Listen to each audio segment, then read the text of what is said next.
Yesu akuzwe.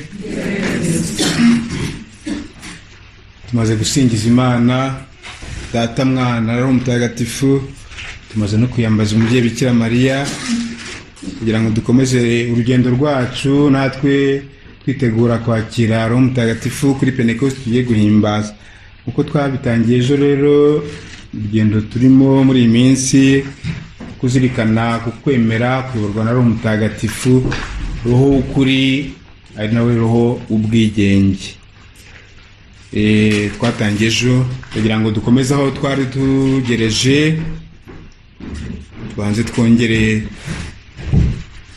tubwire roho urukundo atwuzuremo, akomeza atwuzure kandi n'ibyacu byose aba ari ubyigengera.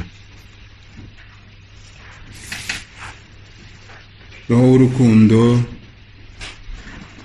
ndakwihaye n'ubwigenge bwanjye bwose n'ubwenge bwanjye n'umutima wanjye n'ugushaka kwanjye. Ndashaka kukugaragira kuko ubwigenge buba ari Nyagasani ari, nta bundi bwigenge nyakuri bubaho utari ubwo. Ndashaka kwigobotera ngo y'ubucakara bw'ubwigenge bwanjye bwite bw'amahomvu bunsarikira umutima mu bucakara busumbye ubundi bukana.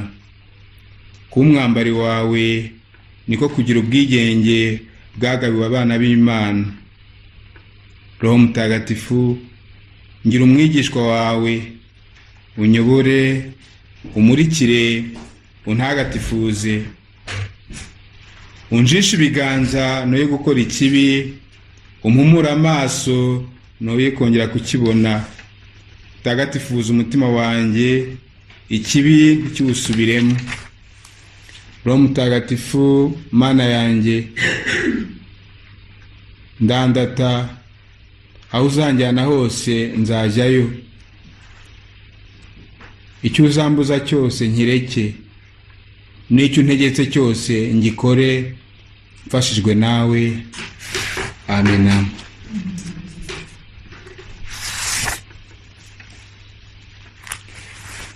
Isengesho nakuye mu gitabo, ntabwo ari isengesho nihimbiye. Isengesho ryo kwiyambaza roho w'urukundo, roho w'ubwigenge, roho w'ubwenge, kugira ngo ari we uw'umugenga wacu. Reka dutangire na kera habayeho, cyangwa se wari uzi ko, mwari muzi ko kera Imana ajyaga igenderera abantu. Ubwo twasubiye mu Banyarwanda, ejo twari kwa wa mukobwa wandi wagiye gushaka amenyo meza, kugira ngo twumve nanone gakeya ko Abanyarwanda bavugaga ko Imana ibagenderera. Murabizi abakuru, reka mbisubiremo. Kera Imana ajyaga igenderera abantu. Icyakundaga cyane ni ukuza gusimbagiza abana ngo bakure bajye ejuru. Umunsi umwe Imana isanga aho umwana aririra, isanga umwana ararira, iramukinisha, iramuhoza. Sinzi uko se avuye mu mihigo n'umuheto n'imyambi mu ntoki, ayikubise amaso agira ngo ni umurozi, agira ngo iryo simbagiza ni ukugira ngo umwana amire amarozi atayacira, ndetse agira ngo nicyo cyarizaga umwana. Ntiyagisha imbizi, aratamika umwambi, umwambi uranduruka, ntiwayikora. Imana iti, mbese naho byageze? Ndaguha umwana nkaza kumusimbagiza ngo akure, none ungize umurozi. Niwongera kumbona ahangaha uzanyivune. Nuko kuva ubwo Imana ntiyongera kugaruka mu bantu. Abanyarwanda bari bazi ubwenge. ushobora kubitekerezaho. Ibi ngibi turujya no muri Bibiliya dufite inyigisho ikomeye cyane, ntabwo mbitindaho, buri wese agira icyo yitekerereza. Twe nk'abakristu navuga nti turahirwa, kuko Imana iri mu bantu kandi yagarutse mu bantu. Muri Yezu Kristu niho tubona koko uburyo Imana iri mu bantu kandi yaje muri bo rwagati, idatinya ibyo twayikorera byose, kandi ibyo twakoreye umwana wayo turabizi. Tugiye kurangiza igihe cya Pasika. Murabizi ko mu gihe cya Pasika abakristo duhimbaza umutsindo wacu, kuko ni umutsindo wa Kristo. Ariko nkuko mubyibuka neza, mbere yo kugera kuri Pasika tunyura muri cya gihe gikomeye cy'igisibo, tukagira wa gatanu mutagatifu, aho tuzirikana ububabare n'urupfu. Muribuka episode ikomeye cyane mu gihe cy'ububabare, aho Pilato agerageza kurekura Yezu, abona nta cyaha kimuhama cyatuma apfa, abandi bagashakisha uburyo atamurekura, ndetse bagashaka ibyahe n'ibyahe, kugeza ubwo bavuga bati Pilato amaze gukaraba, bo bakavuga bati amaraso ye araduhame, ahame n'abana bacu. Twamenye kwica Imana, kwica Imana. Amaraso yaraduhame, ahame n'abana bacu. Ahantu harakomeye cyane, ariko ibyo ntabwo byabujije umugambi w'Imana gukomeza, nubwo abantu bawutambamira. Muri Yezu Kristu niho twabonye urwo rukundo rukomeye, ko Imana ishaka kubana n'abantu, ko Imana ishaka kuba mu bantu, ko Imana yigize umuntu, ko Imana iri muri twebwe. Naho twayita uko twayita kose, kutubangamira mu bwigenge bwacu, kushaka kuturoga, kushaka kutugira gute, kutubuza amahoro, Imana yatweretse ko idukunda uko turi kose. Urwo rukundo rwayo Yezu ubwe niwe warutweretse mu buryo bw'agatangaza. Ubwo dushaka kuyoborwa na Roho, ndagira ngo duhere ku bya Yezu Kristu, kuko nushaka kutubwira n'ubundi ibya Roho w'Imana. Kwemera kuyoborwa na Roho w'ukuri na Roho w'ubwigenge. Uwo Roho twahawe, kuko twabisubiyemo, byihariye muri batisimu no gukomezwa, ndetse tunavugurura ingabire ze nko muri iki gihe cya Pentecost. Icyo gihe cya batisimu no gukomezwa twabaye abantu bashya, dusezera muntu w'igisazira.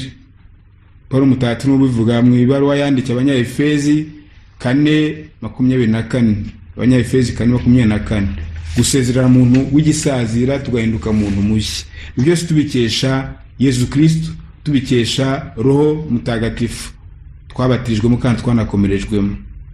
Icyo gihe twiyemeje kuba abakristo.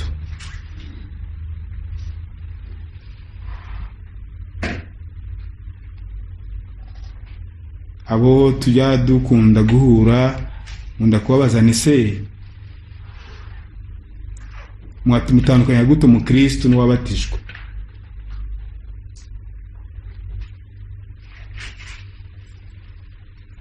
Turi abakristo cyangwa turi ababatijwe?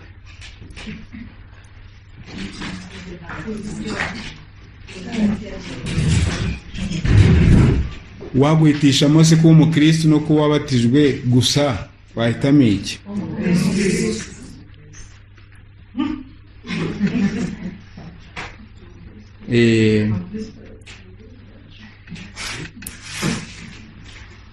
Kuba umukristo ni uwabatijwe, ariko ushobora kuba wabatijwe utari umukristo. Byashoboka?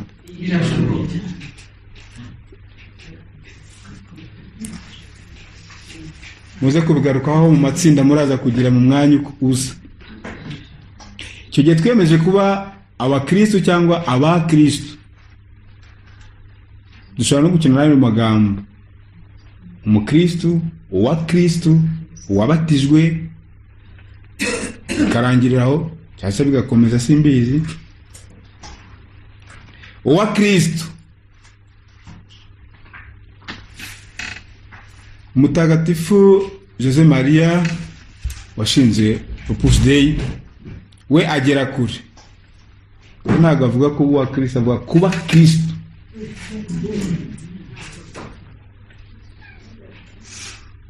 Amen. Abaratini baravuga ngo Alter Christus. Sicyo bivuga se? Undi Kristo.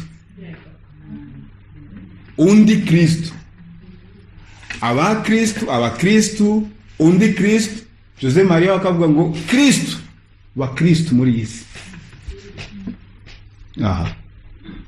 Aho niho ruzingiye, niho bikomereye. Ariko njye ndatekereza ko afite ukuri. Kuba Kristo ubwe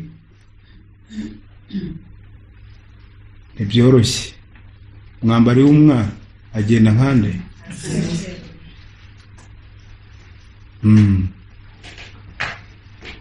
Kandi iyo uri intumwa nubwo waba ibyo ari byo byose, ukuriye bagufashe kubise intumwa bakubise wayituma.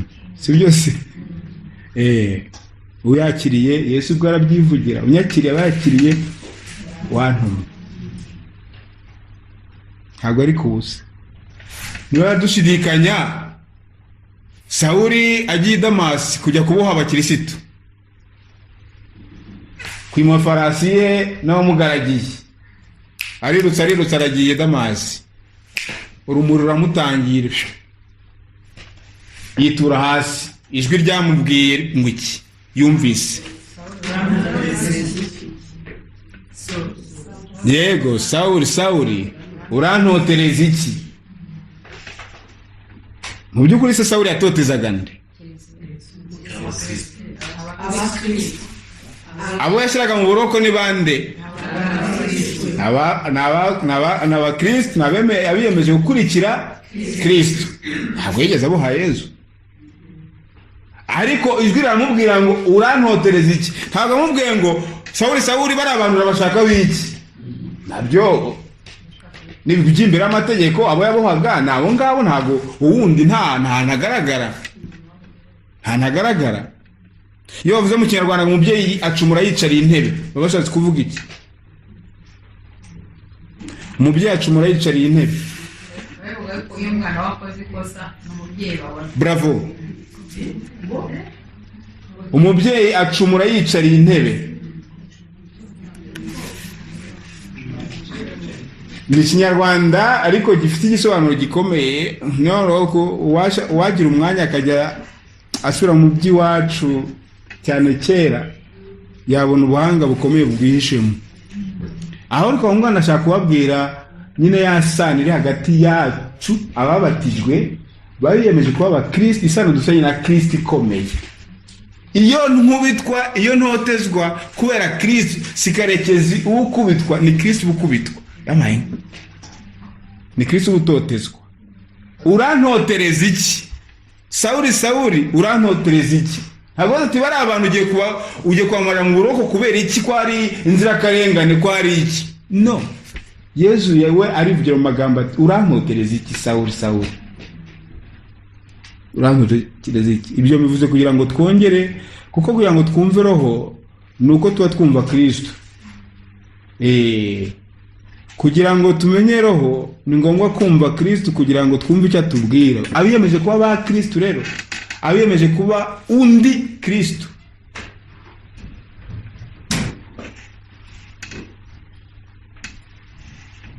niho bashobora no kumva uwo roho ubayobora.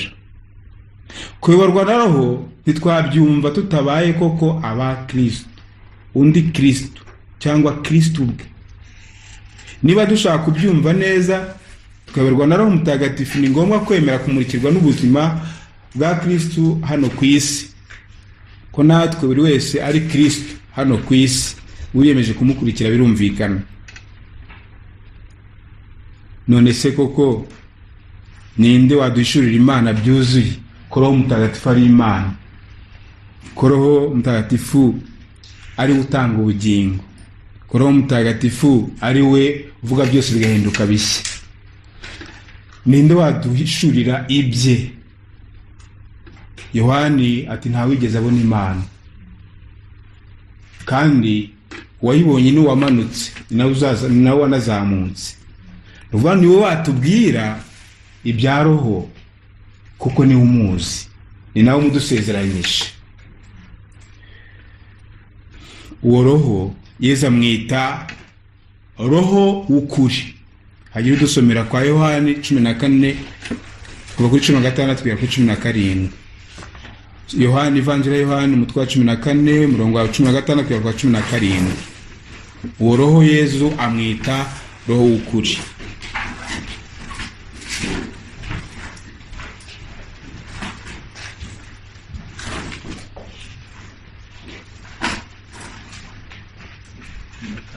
Yego, kuva kuri 16.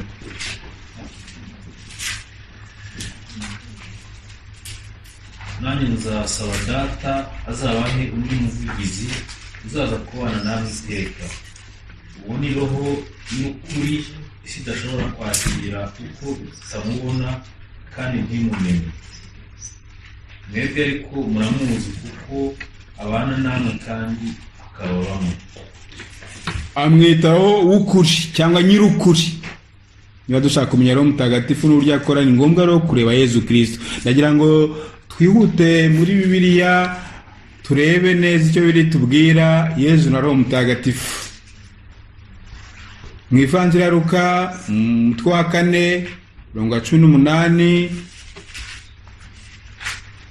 ni wari wahageze adusomere Luka 4:18.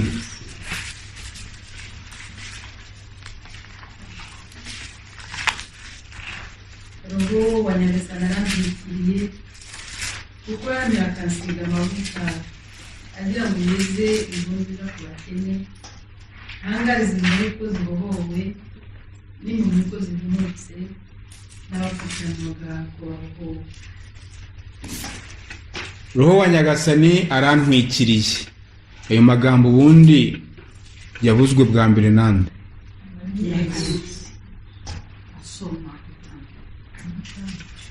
Yavuzwe bwa mbere nande ayo magambo? Tuyasanga mu kihe gitabo bwa mbere ntabwo mbere? Kamendura ikibazo. Tuyasanga muri Izayi. Umuhanuzi Izayi niwe wayavuze. Roho wa Nyagasani arantwikiriye. Yesu yasomye ibyo, yabisomaga mu gitabo cya Izayi. We yuzuzaga ubuhanuzi bwari bwaravuzwe. Roho wa Nyagasani arantwikiriye.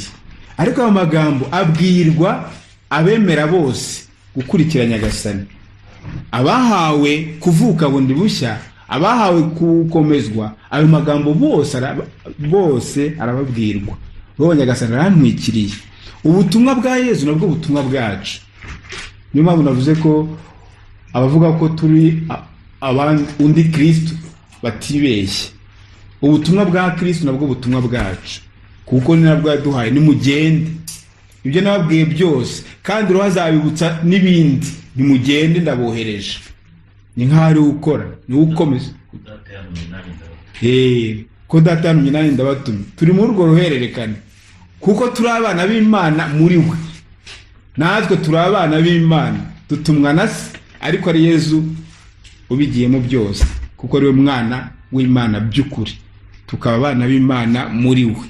Igihe atangiye ubutumwa, aya magambo ya Izayi yarujujwe. Roho wa Nyagasani arantwikiriye. Ntabwo twashobora kuyorwa na Roho w'Imana tutumvise ko twamuhawe aturimo kandi adutwikiriye, kandi ubutumwa duhari nk'ubwo Yesu yari afite. Ubwo butumwa ni ubwo gushyira abantu inkuru nziza. Imana y'ukuri niyo Yesu yaje kutubwira. Nta wundi washobora kuyitubwira atayizi. Uyizi wabanye nayo, uwo n'umwana wayo, niwe watubwiye uko iteye. Dusimbutse gato, dusubiye inyuma gato, hagira dusomera kwa Luka 1:35. ni nyuma y'aho twari turi gato. Luka 1:35. marayika aramusubiza ati roho mutagatifu azakumanukiraho maze ububasha bwa nyir'ijuru bukubundikire mu gicucu cye, ndetse ugiye kuvuka azaba intungane kandi azitwa umwana w'Imana. Aha turabona uburyo Yezu yavutse cyangwa se yasamwe ku bubasha bwa Roho Mutagatifu. Yasamwe ku bubasha bwa Roho Mutagatifu. Ariko nk'uko tubizi nanone uwo Roho niwe utanga ubugingo. Turanabihamya mu ndangakwemera yabo. Bikaba bitubwira ngo abashaka kuyoborwa na Roho icyo bashyira imbere n'ubuzima n'ubugingo. Niba dushaka ubuzima, niba dushaka ubugingo, tugomba kwakira Roho w'Imana kuko ari uduha, nawe uduha ubwo buzima. Yezu wasamwe ku bubasha bwa Roho Mutagatifu yakuze yuzuye nanone Roho w'Imana. Mu Ivanjiri ya Luka 2:40 batubwira ko Yezu ari umwana yagendaga akura, akomera, abyirukana ubwitonzi, afite n'ubutoni ku Mana. Luka 2:40 yakuze yuzuye Roho w'Imana. Agiye cyo kubatizwa kigeze, tubona ko yasenderejwe Roho w'Imana wamumanukiye mu ishusho y'inuma. Byakozwe n'intumwa 10:38 byo bitubwira ko hari wasizwe amavuta y'ubutore. Yasenderejwe Roho muri batisimu, asigwa amavuta y'ubutore n'Imana ubwayo, igihe ivuze iti uyu ni umwana wanjye nkunda cyane unyizihira. Uyu ni umwana wanjye nkunda cyane, nimwumve mutega amatwi. Muzi ko iryo jwi turibona muri Yorodani Yesu amaze kubatizwa. Iryo jwi twongera kuryumva ryari cyangwa Yesu yihindura ukundi. Aho Imana ubwayo niyo yitangira ubuhamya ku mwana wayo, uyu ni umwana wanjye nkunda cyane. Kandi tuzi ko ayo magambo tuyabwirwa natwe muri batisimu. Uyu ni umwana wanjye nkunda cyane. Vuga ngo kuba tujujwe cyangwa se dusenderejwe Roho w'Imana, dugasigwa ya mavuta twebwe twasizwe tubatizwa, bita amavuta ya Krisma. Dusigwa ku ruhanga tubatizwa, dusigwa ku ruhanga dukomezwa, abasaseredoti basigwa mu biganza. Ayo mavuta atwibutsa ko twuzuye Roho w'Imana. Ni ikimenyetso ndasibangana cy'uko turi intore za Nyagasani.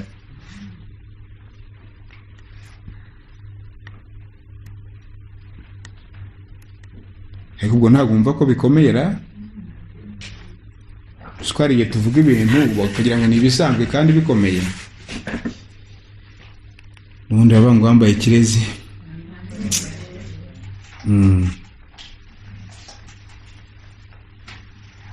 Indirimbo twaririmbaga kera tugitangira mu Charismatique aravuga ngo twaradamaraye dawe. Yaransetsaga cyane, twaradamaraye, kudamara. Akoze umuntu wadamaraye. Umuntu wadamaraye, Umunyarwanda yamaze guhaga, abona byose byuzuye imbere 90, nuko aravuga ngo nta juru ritarifi.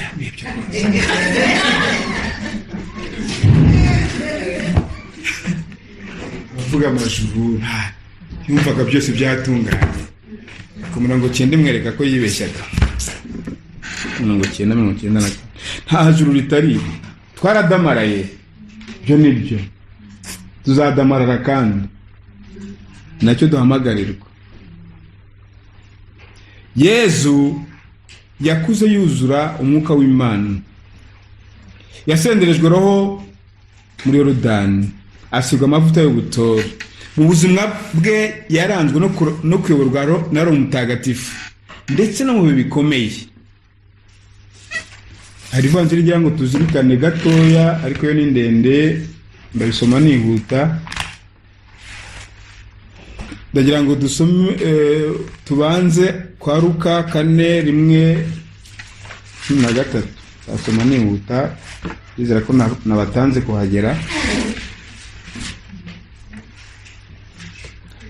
Yezu aja ku nkombe ya Yorodani yuzuye Roho Mutagatifu, yuzuye Roho Mutagatifu, maze ajyanwa na Roho Mutagatifu, yuzuye maze ajyanwa na Roho Mutagatifu mu butayu. Ahamara iminsi 40 ashukwa na Sekibi, ntiyagira icyo arya muri iyo minsi, maze ishize arasonza.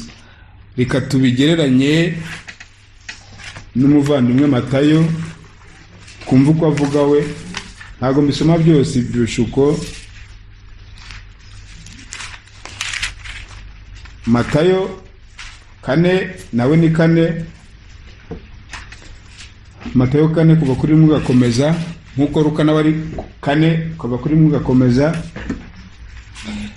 Matayo ati pardon.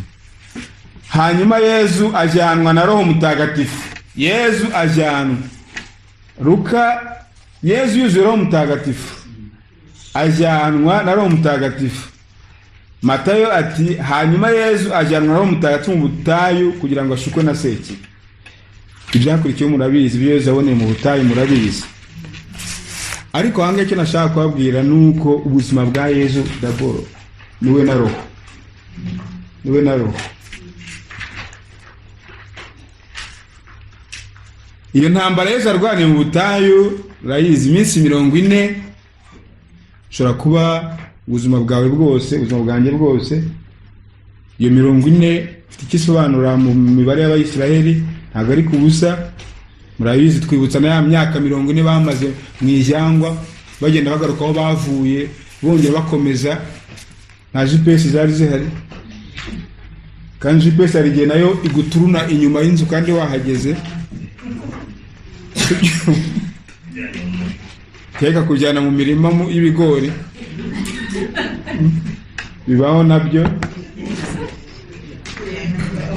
Iyo minsi 40 irakomeye. Ibishuko yagize ni 3, umubare 3 murawuzi, ni umubare avuga wuzuye, ariko kuba huzuye nabyo bifite ikindi bisobanura. Ushaka ubuzima bwawe bwose cyangwa se kenshi gashoboka, byuzuye bishoboka. Kuvuga ko mu buzima bwacu uyoborwa na Roho, ntabwo bakora Roho mbi yindi yo itabura kubaho hafi aho ngaho. Nabyo no kubimenya. Hari igihe umuntu avuga ati bunageze mu mwuka wera, ubu ngubu ndasenga Sekibi zikabongotana. Ntabwo bivuga ko urugamba barwa. Ari nayo mpamvu Paul Mutata ko nako tuti nyabuneka muri itonde, kuko nuhagaze ejo ashobora kugwa. Niyo mu rugamba rwa buri munsi. Yezu ashaka kutwigisha byinshi ahangaha, ariko ndagira ngo kumve mbere na mbere igikomeye ko ari ukuba uyobowe na Roho Mutagatifu. Ntabwo yari wenyine, yari kumwe na Roho wase, ari Roho we, ari Roho w'Imana, bari kumwe muri ibyo bishuko bikomeye. Mu gishuko cya mbere cyabaye igishuko cy'inda. Kavuga se ngo twebwe igishuko cy'inda muri mwese uko muri ahaninde uvuga ngo arumva kubijyana n'amafunguro n'ibyangombwa byose kenera, yavuga ati nta juru ritarisha. Vuga ati rwose umva, ku buryo niba gifite abavandimwe mu Rwanda ajya yohereza nk'amayero 100 akumva birahagije, kandi koko bakavuga bati turahaze. Bumva batagohereza utundi bwibuze utundi simbigiyemo birebire. Igishuko cya mbere gikomeye n'inda. Ibyo murabizi, inda. Niba uri umwana w'Imana, shitani ni mbi. Niba uri umwana w'Imana, hari icyakunanira se? Hari icyakunanira? Umva kusenga, nturi mu charismatique, nturi muri fraternité, réveil de la foi, guérison de blessure, warakize. Niba uri we ngaho bakubona ariko ugaragare, bamenye ko niba koko ntawe si. Kandi Yesu inzara yaramuryaga iminsi 40. ejo twabonye wa mukobwa wamaze igihe cyose yifitiye amenyo adaseka, ntaho bitaniye n'ibyo. Ni ukuvuga ngo iyi sezerano ari isezerano n'isezerano, urukundo ari urukundo n'urukundo. Niba uri umwana w'Imana, Yezu icyo ati umuntu atungwa umugati gusa, ijambo rivuye mu kanwa k'Imana. Icya kabiri ni ikijyana n'ubutegetsi. Ubutegetsi birabyose urebe. Ikindi ni ikijyana ni ushobora kuvuga ikuzo cyangwa kugaragara. Ubundi mu gifaransa baravuga ngo ibyo bishuka umuntu yabigeranya na avoir, pouvoir et valoir. Iyo magambo ndayakunda kubera ko hari umuntu watumye nyakunda. Nibyo bishuko bikomeye cyane muri iyi si, kandi ibyo Yezu yanyuzemo. Avoir, pouvoir et valoir. Valoir ni ibintu bijyana no kugira image, uruti ni njyewe.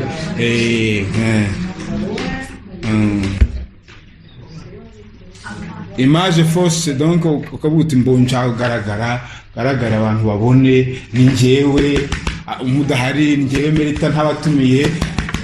Nuko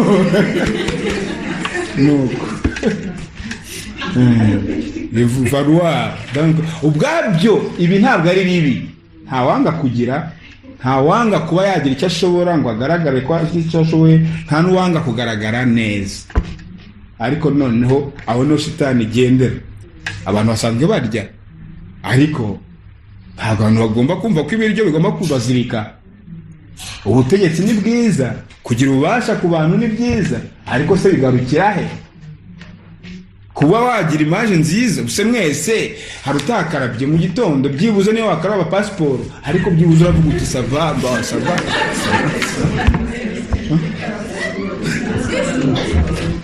Ubuti abafite utuvuta bakareba uburyo bagira tukitotobeka, ufite ka kantu bagapfiririza akagira gute nko muri koridoro agahumura, hasi hari utabishaka ibyo. Kese tukareba uburyo ufite ukasokoza agasokoza, wahengeka wagira gute, ariko kugira nyine ngo wagire ka image ka mama. Ikibazo ni kiba uburyo noneho nyuma wowe iyo image ushaka kuyigumana cyangwa abandi bayibone, ukavuga uti ubwo nambaye kuki nta mumbwira ko naberewe di. Narinzi ko navuye hasi none wapi. Ibyo ngibyo mushaka kubivugana ari umugore n'umugabo sava, ariko abantu banze s'en fout peut-être. Ibishuko Yezu yarabitsinze byose ko byakabaye. Ninde utavuga ati ari ibi by'ubutegetsi ari iki by'amakuzo, ninde utavuga ati ndashaka kumenyeka, ndashaka gukomera. Byose ni igishuko kiba muri mu muntu, niko bimeze. Ariko icyeza dutumira avuga ati attention, uzasenga Imana yawe yonyine, sibyo? Ntuzanagira ubwo ugerageza Imana yawe. Ikindi igitunga umuntu cya mbere gikomeye ni ijambo ry'Imana mbere y'ibiryo bisanzwe.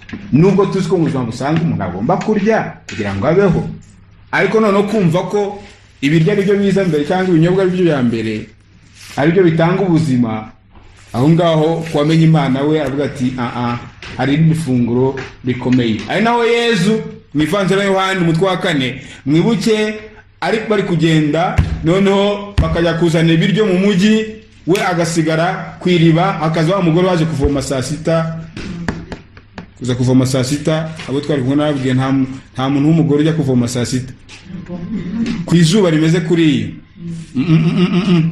Ça signifie autre chose. Kandi yahuriye n'umugabo, ukuvuga ngo kwiryo riba.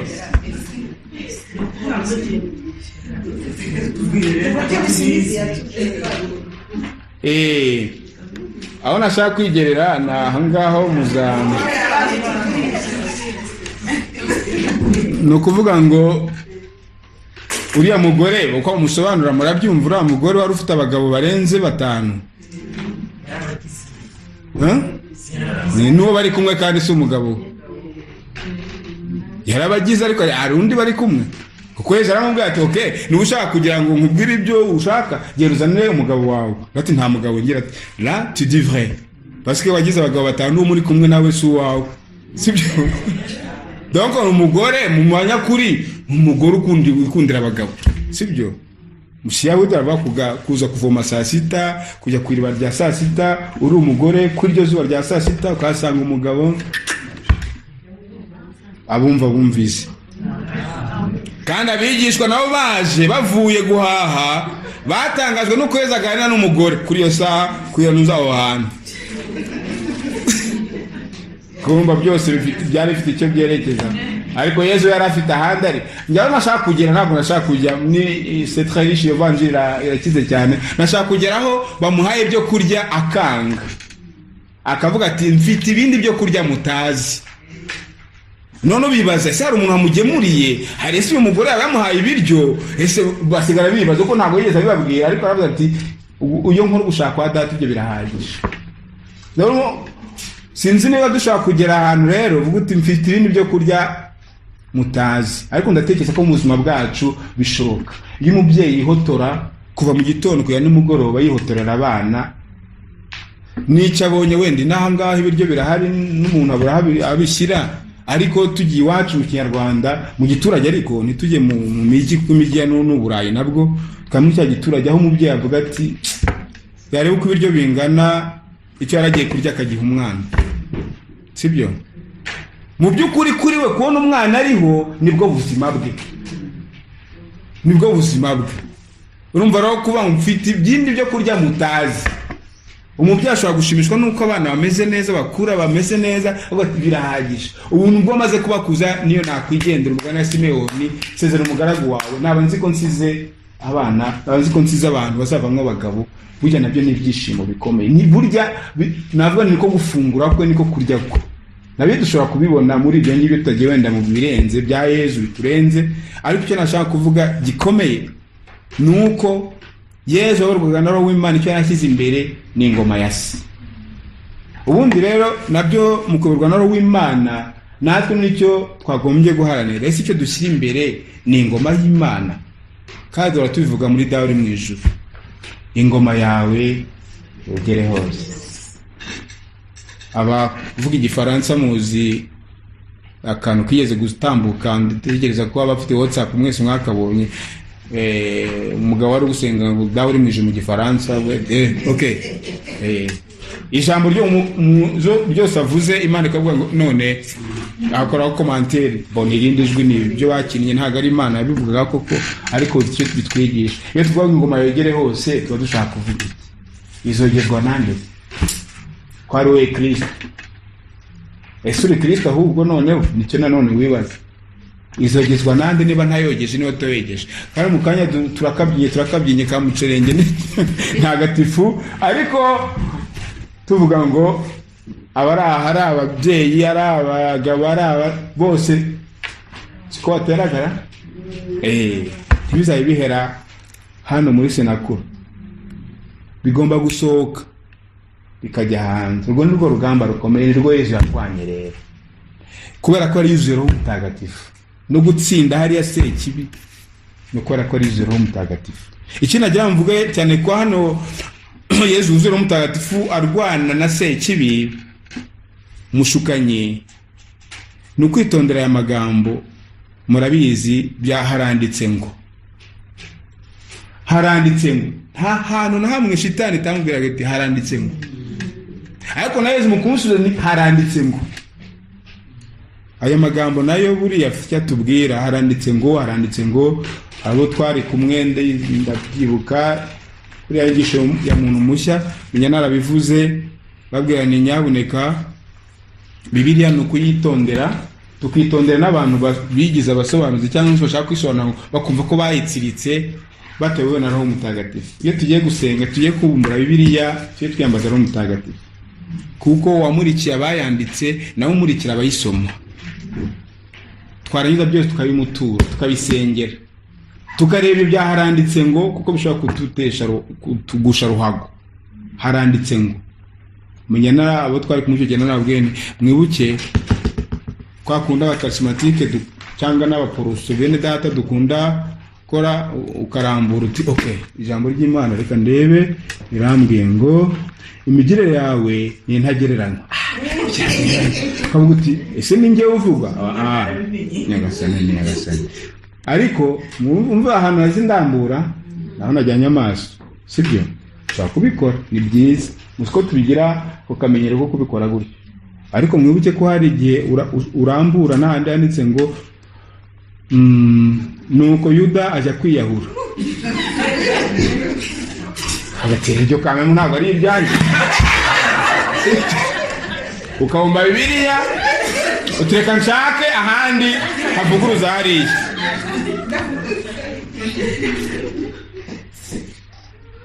Ubwo narambuye ahandi haranditse ngo genda nawe ugenze utyo. Nuko Yuda ajya kwiyahura, genda nawe ugenze utyo. Ijambo ry'Imana. No! Hari igihe dushobora gukinisha Bibiliya ikadukora ce ibyo nabwene cye twitonda. Bibiliya ni nk'inka. Inka iyo ushaka amase urayabona, ushaka amaganga urayabona, ushaka amata, abarya inyama, bashaka amahembe, bashaka iningiri barayibona, sibyo? Ushaka urakibona. Mu kwitonda rero nta muntu waba ari kunywa amata umuzanira amaganga. Urabyumva? Mu kwitonda haranditse ngo handitse iki? Shitani dushobora kwitsindisha, ariko ijambo ry'Imana tuzirikana ko tuyoborwa na Roho Mutagatifu, kuko niwe ushobora kutusobanurira ibyo byanditse dushobora no kumva. Haranditse ngo muri iki gihe nanone kuyoborwa na Roho Mutagatifu wahura na byinshi. Ibyanditse ubu ni byinshi. Hari ibyo kuri internet ukabura ibyo usoma, ukabura ibyo ureka, ukabura ni byinshi. Kubona icyo ufata ku iki gihe biragoye, kubona icyo ureka biragoye. Murajya kuri internet avuga ngo ndamara iminota 5 akamara 50, sibyo? Ni ngombwa nabyo kumva ese ibyo ngibyo byanditse by'iki gihe byose ibigufitiye akamaro ni ibihe, ibitanga ubuzima ni ibihe. Haranditse ngo bavandimwe, Roho wenyine niwe udusobanurira ibyanditswe bitanga ubuzima. Tujye twitondera rero abatubwira ngo haranditse ngo.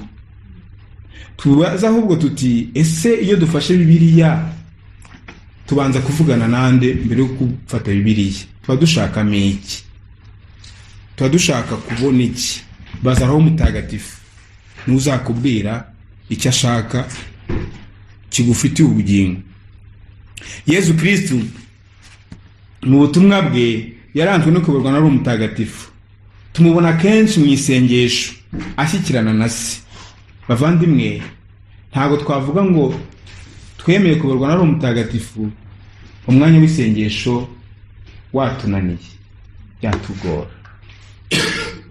Mu isengesho niho duhurira n'Imana, niho tuyisingiriza, niho tuyitura ibyacu byose, ndetse niho duhabwa n'ubutumwa, ndetse naho dutanga raporo y'ubutumwa. Kuri hari ikintu cyabayeho kuva kera missionnaire badutoje, ariko ku iki gihe gitangiye kugenda gicika.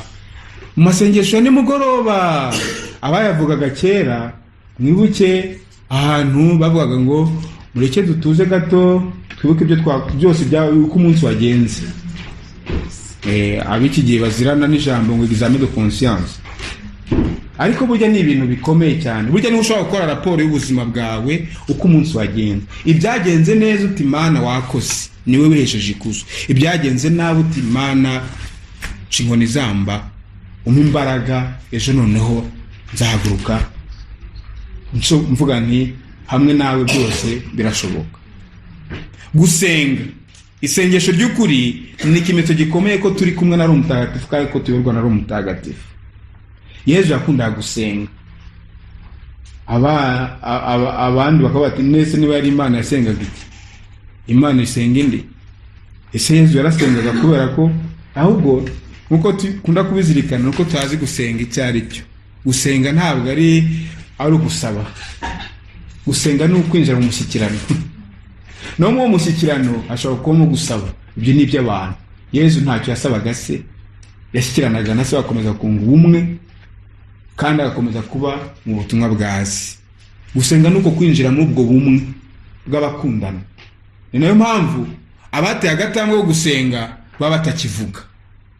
Ntabwo wabona abateye intambwe ikomeye ashobora kumara iminota ingahe avuga, araza akaza imbere y'isakaramento akamara nk'amasaha n'amasaha, waza ugaterura ariko utakura hasi, wamujomba inshinge ariko ntiyumve, kubera ko aba yatumbagiye ni wa mushyikirano wa roho ubwazo.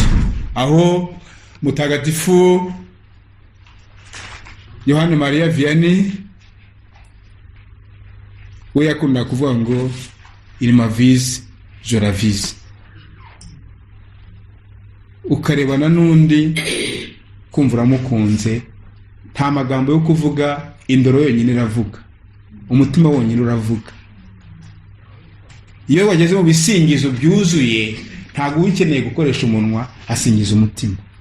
Ntabwo bitubuje ko tutagomba kuvuga, tugomba kuvuga, ariko tukagera n'igihe cyo kugira ngo Imana yivuge. Aho niho muvugana kandi muzi ko hari imvugo ikomeye. Kuvugana n'umuntu ufite ubumuga bwo kutavuga ntabwo bisaba kuvuga Ikinyarwanda cyangwa Igifaransa, muravugana, sibyo? None imvugo z'abakunda nazo ziteye ukundi. Niyo mpamvu Yezu atwibutsa ko isengesho rifite umwanya ukomeye woherwa na Roho Mutagatifu. Dusenga dute rero? Ese dusenga tubanje gutabaza roho? Yezu ati, dawe ndagushimiye ko ibyawe bisha abanyabwenge ukabishurira ari ntamenyekana abaciye bugufi. Icyo gihe ngo hari yuzuye Roho Mutagatifu, asabayizwa n'ibyishimo, baraterura ashimira se, dawe ndagushimira. Iyo twuzuye Roho Mutagatifu natwe tugera igihe cyo gutaraka tugashimira Imana ku byiza tugirije, twanabikoze. Bavandimwe, mu butumwa bwa Yezu tubona uburyo koko yarayobowe na Roho w'ukuri, kuko yigishaga Imana y'ukuri, akigisha ingoma yayo, ijambo ry'Imana rikamamara, rya jambo ritanga ubugingo. Ibyo byatumaga n'abamurwanya bamutangarije. Dusomere kwa Matayo 22:16. Matayo 22:16.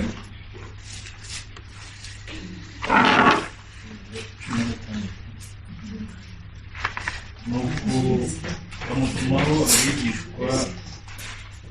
abigishwa babo n'abaherudiyani, bamubaza bati, mwigisha ukuri kandi kwigisha inzira y'Imana ntacyo wikanga, kuko udatinya amaso y'abantu. Tuzi ko ukuri kandi ukigisha inzira y'Imana ntacyo wikanga, kuko udatinya amaso y'abantu. Ikitugora ni iki twebwe rero? Turatinya amaso y'abantu, kuvuga ukuri. Aha, naho ngaho hakomeye.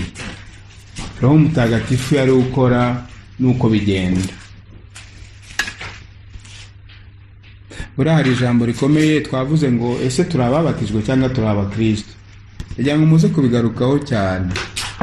Mwibuka ahantu Yezu, mbabarire mushake, nanjye mfite iminota mikeya kurangira ariko saba. Hashake mwumva amagambo Yezu yavuze mbere yuko ava kuri iyi si agasanga se, ashaka kutwereka ko inzira yanyuze nabe washobora kuyinyuramo. Haza gutinda amashaka, ariko muribuka igihe yavuze ati, niba igiti kibisi, murabyibuka? Bagikoreye igiti cyumye bizagenda bite? Igiti kibisi murabona ibyo bagikoreye, igiti cyumye bizagenda gute?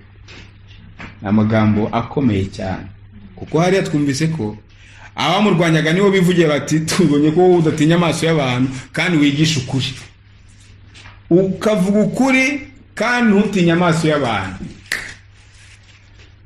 kubera ko yaburwaga na roho ukuri. Yabayeho arangwa n'ukuri kandi yigisha ingoma y'ukuri n'amahoro, ariyo ngoma ya se, Imana y'ukuri. Niyo mpamvu nabe batumwa kuba abahamya b'ukuri muri roho w'ukuri.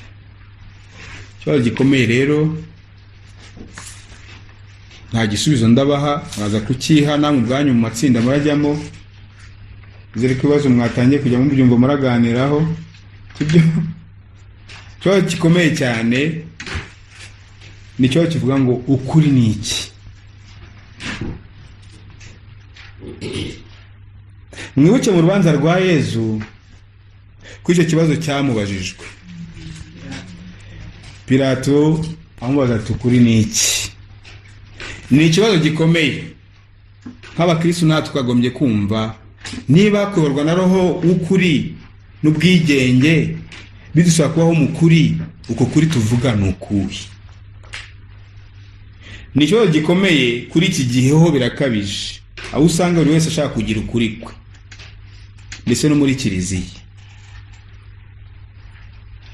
Ijambo ry'Imana Bibiliya yahindutse igitabo gishaje kimaze imyaka 2000, ndetse kigomba kuvugururwa kuko kiri mu ivangura. Gituka Abayahudi, gituka abagabo bashaka kubana n'abakobwa bashaka kubana, gituka mbese Bibiliya iravangura, bashaka ubundi buryo bayandika. Yenda vango hari umugabo wanditse ngo l'église que voulait Jésus, njya nkunda kuvuga ngo l'église que veut l'homme. Hari kiliziya Yesu ashaka, hari na kiliziya muntu ashaka. Iyo ni kiliziya ya muntu. Twe turi muri kiliziya y'Imana, turi muri kiliziya ya Yesu. Muri bya bishuko bitatu ahanini niho dutsindirwa, aho kugira ngo dukore ugushaka kw'Imana, kubera ko turorwa na roho w'ukuri, dukunda kwikora ugushaka kwacu. Ibi twaranje, niba mbona bitacamo kubera ko ari uko ntekereza, ntabwo ari ijambo ry'Imana iryo ngiryo. Buriya ayo magambo ndetse twarabyize, kuko nge mvuga igihe ure n'ikigereki n'iki n'icyaramu. Ayo magambo ni umwanditsi wayatije umunwa wa Yesu, abari uvuga. Finalement icyo Yesu yavuze ni ikihe muri Bibiliya, icyo atavuze ni ikihe? Ubu ngubu abantu baracanganyikiwe, cyane cyane ko abantu benshi bamaze kujijuka, kandi uko bajijuka niko bagenda bacanganyikirwa, niko bagenda banacanga abantu. Finaro mucyo Yesu yaba yaravuze ni iki? Icyo si igishya, kuko Yeremiyasi ni umwe mu bahanga ba mbere yagerageje mu buhanga bwe gushakisha ibyo Yesu yaba yaravuze. Ibyo bise ngo ibsisima verba, aravuga ati nshaka kumenya amagambo koko Yesu yaba yaravuze. Hari ibyo bamwitirira, bisora bati biriya Yesu ntabwo ashobora kuba yarabivuze. Nese Yesu uramuzi? Wari uhari wowe? Ibyo twakiriye ni ubuhamya, nkuko muzayigiye gutanga ubuhamya bwa kominote za mbere zadusigiye. Niba dutangiye kubishidikanyaho rero, karabaye tugiye kubaka kiliziya muntu ashaka. Aho no tugana. Rero niba tuyorwa na roho, tuzemera kuba muri kiliziya ya Yesu, ntabwo tuzemera kuba muri kiliziya ya muntu. Ariko nitutitonda, ntabwo ndi umuhanuzi nubwo ndi umusaseridoti, ariko ndabona ariyo bishyira. Kiliziya Yesu ashaka, turashaka kwishyira ku ruhande, tugashaka iyo umuntu ashaka, kubera ko twanga kuborwa na roho. Kuri iki gihe birakomeye. Ukuri ni iki? Abanyarwanda baravugaga bati ukuri guca mu ziko, ukuri wakavuze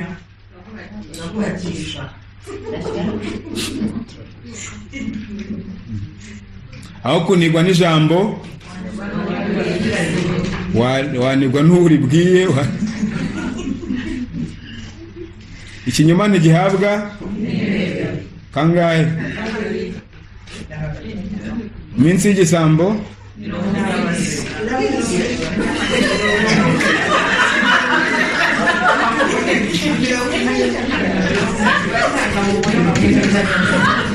Umunyarwanda akongera ati mpore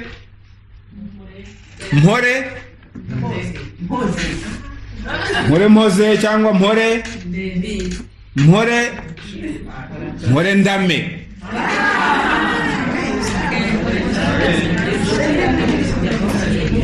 Mpore ndame kurama ndeko bwacya kabisa. Babona mpoze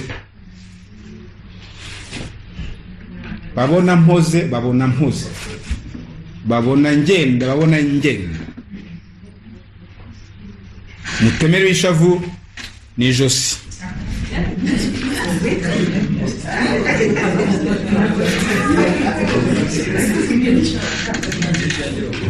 Umutemere w'ishavu ni ijosi.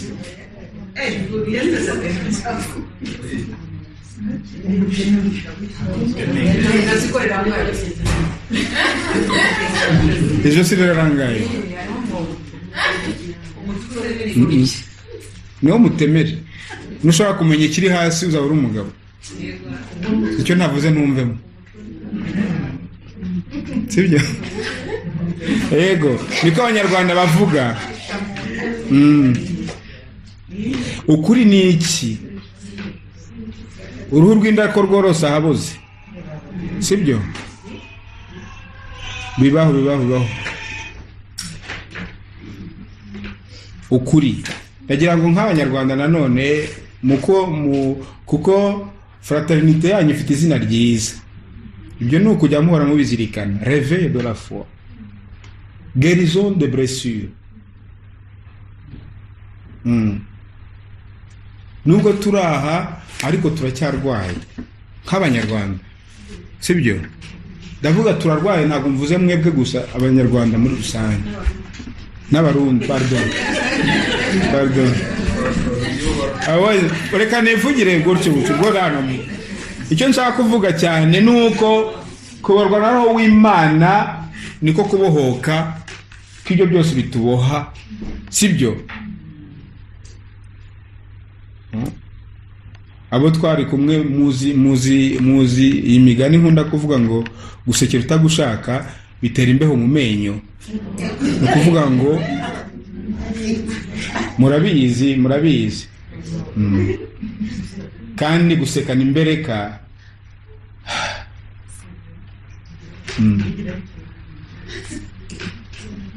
ni kimwe no guherekeza utagushaka. Bitera inzira agahinda. Ni kimwe no gufumbata utagushaka. Bitera intoki amazinda. Ushaka kubivuga gutya nabyo, ariko uzafumbata umuntu utagushaka ariko narakubita izo ntoki zawe. Ukaza kwibagirwa ko bazi kubisa ukazisubizayo.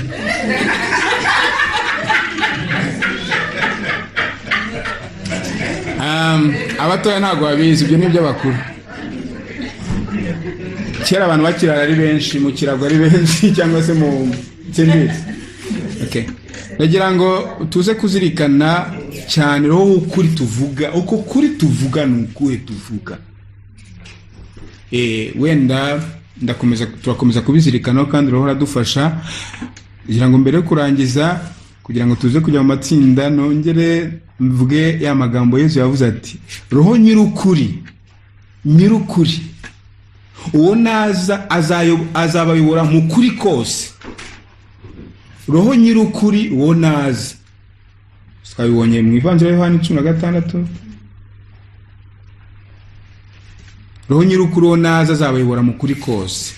Ikigoye mu buzima bwa Kristo kandi nuko tutareka uwo nyirukuri wari uvuga, ari wivugira. Usanga ahubwo twibwira ko ari twebwe ba nyirukuri, tubeshye, twibere mu byaha, mu mafuta anyuranye, ugasanga nitwe turi gutanga umurongo wo kubaho kandi natwe tutariho. Iyaba twamenyaga nyir'ukuri uwo ari we, ngo ari we tujya dutabaza maze yikorera umurimo we, na bwa bwoba bwatsindwa. Yezu ngo yigishaga adatinya abantu. Muzi ko hari kenshi bashatse kumufata.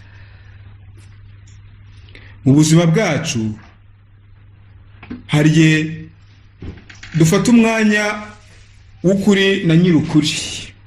Nitwe kuri, nitwe ba nyir'ukuri. Oya, iyaba twamenyaga nyir'ukuri uwo ari we. Aho gusaba ko amenywa, dusaba ko tumenywa. Aho kumwereka abandi, ahubwo nitwe twiyereka abandi. Aho kubabwira ngo dore uwo mukwiriye gukurikira, ahubwo turavuga ngo mudukurikije. Aho kubasanga ngo bakurikire uriya mugabo, hari igihe turwanira kugira abigishwa. Dore twese dukurikiye uriya. Mu batagatifu nkunda nigeze kubabwira, nzakomeza kubivuga ngo ngende nzapfira, harimo umutagatifu Agustin. Kuko we yo yigishaga abwiraga abakristo ati aho mbaragira niho nanjye ndishiriza. Kuri mwe ndi umwepiskopi wanyu, hamwe namwe ndi umukristo kimwe namwe. Kuri mwe uko mubivuga ndi umwepiskopi, ariko hamwe namwe ndi umukristo kimwe namwe. Aho mbaragira niho ndishiriza.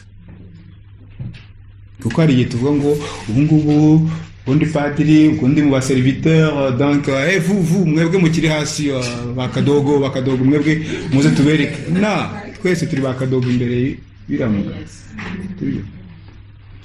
Niwe nyir'ukuri, ko yuzuye nyir'ukuri. Niwe dukurikiye twese. Tujye twibuka amagambo Yohana yavuze igihe amubonye aje kuri Yorodani.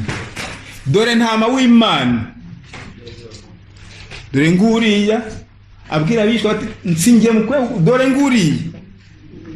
Icyo tugomba kumenya, nyir'ukuri nuri niwe wenyine. Niyo mpamvu umukristo niyo yafatwa nka Paul akajyanwa mu buroko, waravuga ati singiye utotezwa, ni Kristo utotezwa. Kuko ndi Kristo, sibyo? Ariko uri muri njyewe, uri muri njyewe. Bwa bwoba rero buratsindwa. Afite buriya navuga nti hari aho tutaragera, ariko rugamba tugomba kurwana twese. Igihe tuzumva ubwoba bwadufashe, tuzamenya ko hari aho roho tuzahita twamwemerera ngo yinjire. Hari utwumba kera bango hari ibyumba abana batageramo. Simbizi niba ku iki gihe, ariko ku iki gihe hose barahagera. Ni ukuvuga ngo hari aho tuba tutarafungura neza, uti hari noho oya, hari agomba kwicara muri salo bakaguma hariya. Iwacu niko byagenda, kwicara muri salo akagumaho. Wahundi koko uvuga uti nuwawe, ukamujyana mu mbere ikambere, ukamuha kuri kakayoga kumuhena. Kunga kwa gacuma katoye umurayi, sibyo? Aho ngaho nta hantu namwe tugomba guhisharaho w'Imana, kuko byose arabizi. Niyo tutamwemera arabizi. Ntabwo azemera kuza ku gahato, byo ntibishoboka. Azaza ari uko tumwemereye kwaza. Ariko icyo nagira ngo bahamagare bavandimwe, ni uko ubutumwa dufite mbere na mbere nk'abashaka kuyoborwa na roho, ni ugutungira agatoki abandi wenda bataramuye, cyangwa se turi kumwe, tuti dore uwo twese dukurikiye n'uriye. Dore ntama w'Imana, dore ukiza ibyaha by'abantu. Mwibuke ko yongera kuvuga ati njye ndi ijwi ry'uvugira mu butayu. Akongera ati njye ngomba guca bugufi, we agakuswa. Yezu niwe wenyine ufite uburenganzira, niwe wenyine ufite uburenganzira bwo kuvuga ngo nimundebereho. Ngewe ndabiyamye, ntihazagira umuntu urebera kuri Karekezi. Urugamba mu Rwanda ni rwo ndwana. Ibyo ndi kubabwira uyu munsi ndabyibwira, simbibabwira kubera ko nabigezeho. Ndarwana kimwe namwe, kimwe n'abandi, kugira ngo nsingire wansingiriye. Ni amagambo ya Pawulo. Nsingire uwo nk'uwo wansingiriye. Gusingira mumaze kwibagirwa Kinyarwanda. Ni ubutaha tuvuga mu Gifaransa gusa, sibyo? Nsingira uwansingiriye, ndabiyamye ntazagire uzandeberaho. Twese uwo dukurikiye ni uriya mugabo, uriya n'udashobora gutsikira n'udashobora kudutsikiza. Njye nshobora kubatsikiza mukamanuka mwese, sibyo? Udahemuka n'umwe. Niba arangira ubuntu nk'umunyabyaha nkugize padiri, ntabwo ari uko nasaga neza ndi n'igikara, ntabwo nk'inzobe, sibyo Damascene? Ntabwo twagira ngo tumusuhuze. Ntabwo ari uko narushaga abandi ubwenge, no. Nuko yangiriye ubuntu kugira ngo mukurikire, ambwira ati n'abavandimwe bamfashe mu nkurikije. Ibi ndabivugira ko iyo turi muri groupe nk'iyi ivuga ko hateye agatambwe, dushobora kugira ngo twageze iyo tujye. Ntabwo turagerayo, cyokora turahanyanyaza kugira ngo tuzagereyo, kandi dufite icyizere kuko uwo dukurikiye arusha isi amaboko. Twe ntitugomba kuvuga ngo ni mu ndebereho, oya, uwo tureberaho n'uriye mu ndebereho, kuko ngira umutima utuza kandi woroshye. Uko niko kuri kw'Imana, ni ukuri kwa Yesu, ni ukuri kwa Roho. Banyarwanda, nyuma yo kumenya ivanjiri bakunze kurahira ngo ni ukuri kw'Imana. Ariko kurahira ngo ni ukuri kw'Imana bibuza ko umuntu ajya mu rukiko akabeshya kandi yarahira, sibyo? Ibyo bara Yesu niwe utubwira ati ni nzira, ukuri n'ubugingo. Nitwemera kuyoborwa na Roho, nta kabuza tuzabaho mu kuri gukiza. Duhamagarirwa rero kugendera mu kuri. Ibyo tugiye kwisuzumaho, kuganiraho muri uyu mwanya w'amatsinda. Reka duhere ku ibaruwa ya kabiri. Hanyuma dusomera ku ibaruwa ya kabiri ya Yohani 1:4.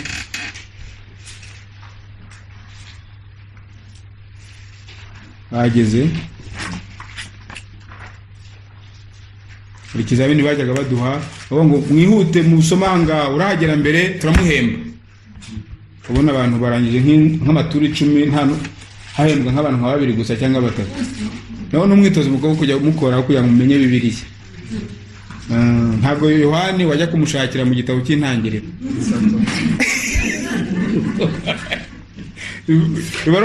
Ibaruwa ya kabiri ya Yohani umutwe wa 4. Ibaruwa ya kabiri igira umutwe umwe,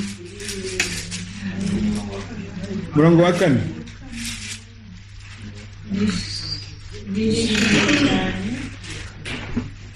Alesi? Nishimiye cyane kuba narabonanye namwe mu bana, narabonanye na bamwe mu bana bawe, ngasanga bagendera mu kuri nk'uko Imana Data yabitegetse. Ngasanga bagendera mu kuri, ndabyishimiye. Uwo ni Yohani ubitubwira. Soma 2 Abanyakorinto ba 2:6-17. Abanyakorinto ba 2:6-17. Korinto ikurikirana nande? Ikurikirana n'Abanyaroma. Abanyaroma bakurikira ibyakozwe n'intumwa. Abanyakorinto ba 2:6-17.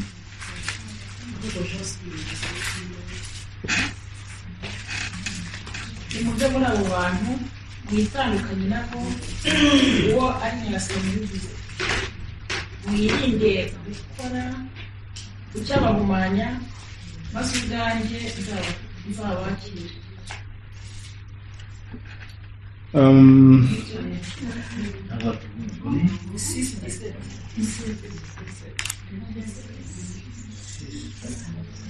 Somera Yohani 3:20-21. Ivanjiri ya Yohani 3:20-21. Oya, Ivanjiri ya Yohani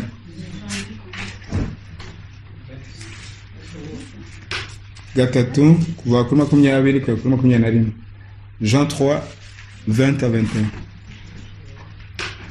koko rero ukora ibi wese yanga urumuri kandi ntarwegere agira ngo icyo akora kitagaragara. Naho rero ukora iby'ukuri ajya ahabona agira ngo agaragaze ko ibyo akora biba bikorewe Imana. Icyo nashaka kubahamagarira ni uko kubaho mu kuri bigaragarira imbere n'inyuma. Uko tubayeho n'ibyo twemera byose bikajyana.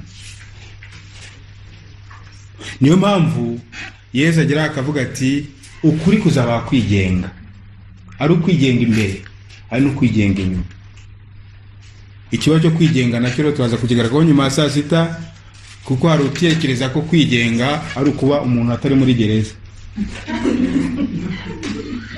Kandi hari abantu bigenga bari muri gereza kurusha abatari muri gereza. Aha, ibyo byo mumbabarire singire wonsobanya. Nicyo mpamvu tugomba kumenya ubwo bwigenge buvugwa n'ubuhe. N'ubuhe. Roho ukuri uko kuri kuzatuma muba abigenga. Ushobora gufunga umuntu, sibyo? Nk'ubu ukamfungirana muri iyi nzu.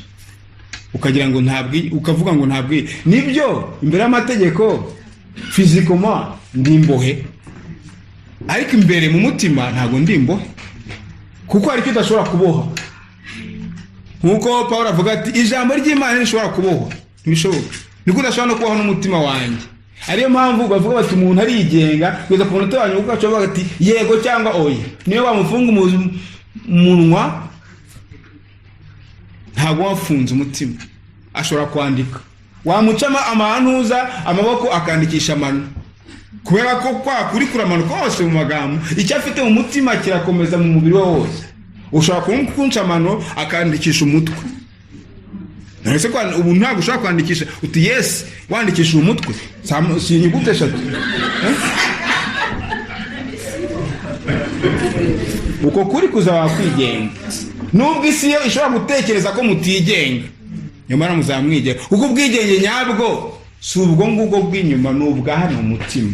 Niyo mpamvu ngo birajyana ari imbere ari n'inyuma. Kandi akuze umutima agomba gusesekara. Yego. Ukuri. Pardon?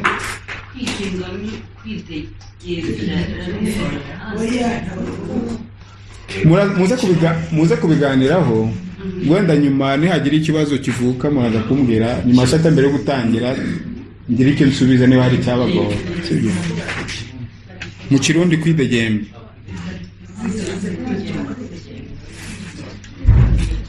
Ndagira rero ngo ibyo Yesu atubwira ngo kuri kuzaba kwigenga turaza kubikomeza nyuma ya saa sita. Nyuma muri uyu mwanya ndagira ngo tubanze twongere dusenge, hanyuma Dismas aze kutubwira uburyo twajya mu matsinda tugira icyo tuganiraho, buryo gukomeza kuzirikana kuborwa na roho ukuri ari nawe roho w'ubwigenge. Gwino roho mutagatifu